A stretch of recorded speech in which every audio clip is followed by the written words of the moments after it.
Hari ini kita akan coba merenungkan satu bagian yang seringkali khususnya sebagai anak-anak remaja atau anak muda itu nggak pernah ambil perhatian.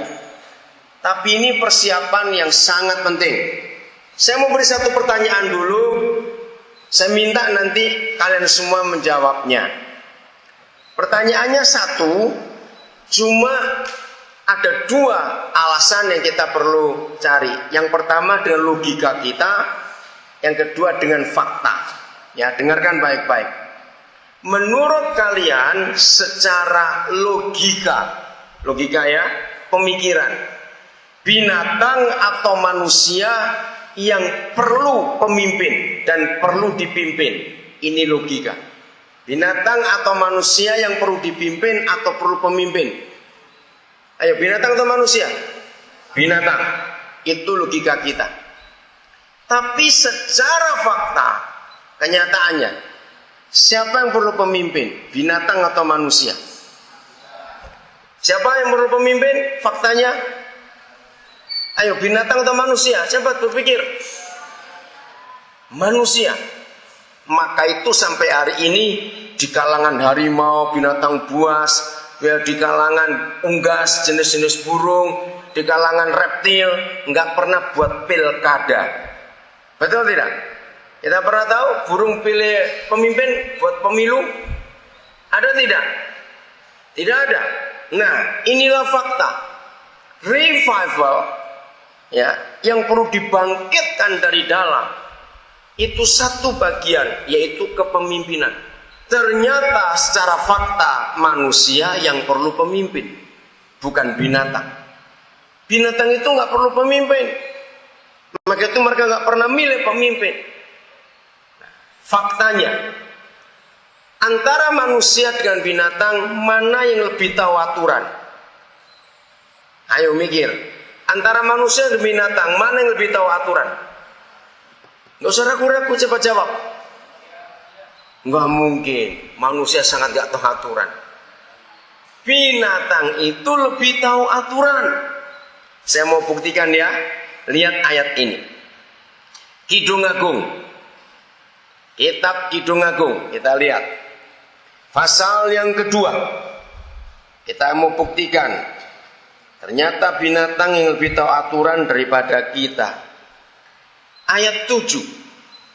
Udah, Kidung Agung 2 ayat yang ke-7. Kusumpai kamu, woi Tuhan marah. Hai putri-putri Yerusalem, itulah gereja, itulah orang Kristen. Pertama kali papi baca ayat ini heran dan tersinggung. Mengapa Tuhan marah kepada kita sebagai gereja sehingga dia menyumpai kita? Lihat sumpahnya nggak main-main. Demi siapa dan siapa? Ayo baca, demi siapa dan siapa? Kijang-kijang atau demi rusa-rusa betina di padang. Bayangkan gereja yang begitu mulia, begitu kudus, disumpahi demi binatang, kijang dan rusa betina di alam bebas itu.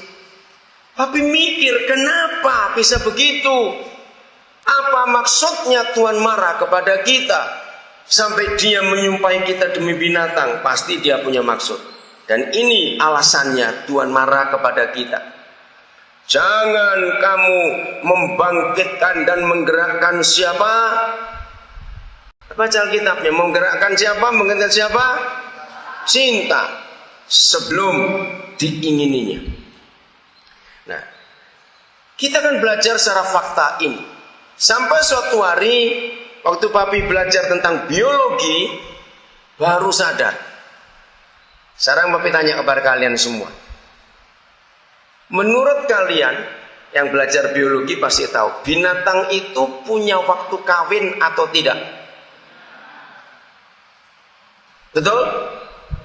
Bisa bayangkan kalau Tuhan nggak ngatur waktu kawin mereka, mereka lebih banyak dari kita. Kawin terus, beranak terus begitu. Betul tidak? Nah, binatang itu tahu aturan. Ya, kita tinggalkan dulu bagian ini untuk kita lihat. Kita buka Amsal 30. Wah, dalam kitab Amsal ini banyak sekali amsal atau perumpamaan-perumpamaan yang sangat gampang dimengerti. Oke, Papi ingin pesan pada kalian semua anak-anak remaja ya, dengarkan. Ini Papi belajar dari pendeta Billy Graham.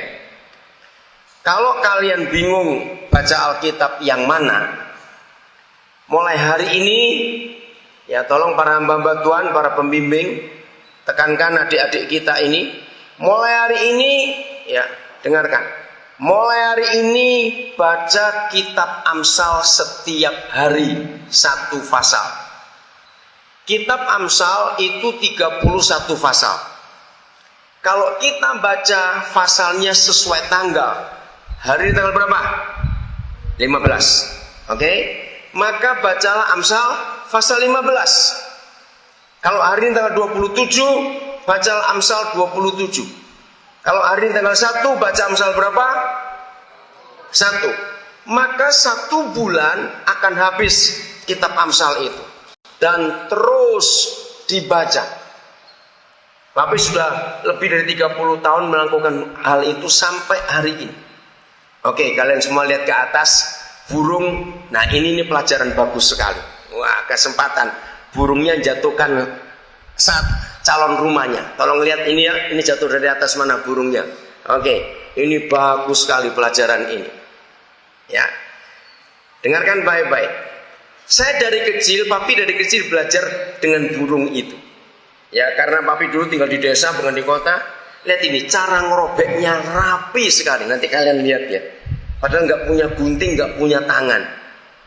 Ini kan bukan daun utuh, dia robek ini. Dia tarik itu. Nah, waktu masih kecil, karena Tuhan Yesus pernah berkata, belajar dari siapa? Belajar dari siapa? Burung. Lihat burung-burung di udara. Nah, sampai suatu saat Papi iri hati dengan burung. Betul-betul iri hati. Di mana iri hatinya? Waktu mereka buat sarang, ya seperti ini. Hari ini kita lihat, Tuhan terima kasih, Tuhan berikan contoh langsung untuk kami bisa belajar dari burung. Ketika kami mendengar firman-Mu, ada burung membuat sarang dan salah satu bahan rumahnya jatuh. Dan ini bagus sekali untuk kita. Terima kasih Tuhan. Pertama, waktu dia buat sarang, Papi itu tungguin dari bawah. Pernah nggak kalian bertanya gini? Kira-kira ada nggak teman burung yang lain dipesan gini? Aku bawa bahan ini, kamu tungguin di atas, pegangin ya. Ada nggak burung begitu? Ayo jawab, ada tidak? Nah, itu yang mengherankan. Pernah rumah burung pakai fondasi? Enggak. Berarti mereka akan berkali-kali jatuh. Betul, contohnya sekarang ini. Ini nggak tahu sudah keberapa kali dia bawa ini. Jadi waktu pertama dia bawa ranting satu atau daun satu, seperti sekarang saya Papi pegang ini, pasti sering jatuh. Burung putus asa tidak? Tidak sampai jadi sarang itu. Nggak pernah pakai fondasi. Tapi kita lihat fakta. Rumah manusia dibangun pakai fondasi. Kalau banjir roboh juga. Tapi burung kita jarang kelihatan sarangnya jatuh. Walaupun sudah kosong. Jarang sekali kita lihat sarang burung itu jatuh. Padahal nggak diikat, nggak pakai fondasi. Cuma nempel di ranting saja. Itu hebatnya burung. Yang berikut. Nah, ini pelajaran penting. Anak-anak kecil kau ingatin. Belajarlah dari burung. Pertanyaannya, mungkinkah ada burung mikir kawin dulu, terus bertelur baru mikir buat sarang? Ayo jawab. Enggak, kenapa tidak? Jadi burung itu harus buat apa dulu? Sarang dulu, baru bertelur. Kalau tidak dia bersarang bertelur di kepalamu, tahu nggak? Karena nggak punya rumah. Maka itu dengar anak-anak, baik yang sudah gede-gede, jangan mikir kawin sebelum kamu punya sarang. Katakan amin cepat. Itu belajar dari burung. Maka itu yang hobinya cinta-cintaan, bertobat kamu. Masih kecil-kecil begitu. Oke? Yang ketiga, ini yang heran. Buat sarang burung itu susah atau gampang buat burungnya? Susah. Oke. Ayo nanti tolong besok kalau pas ada acara outbound, praktekan. Ayo semua peserta ngikat tangannya ke belakang. lalu pakai mulut kalian buat sarang burung, bisa tidak?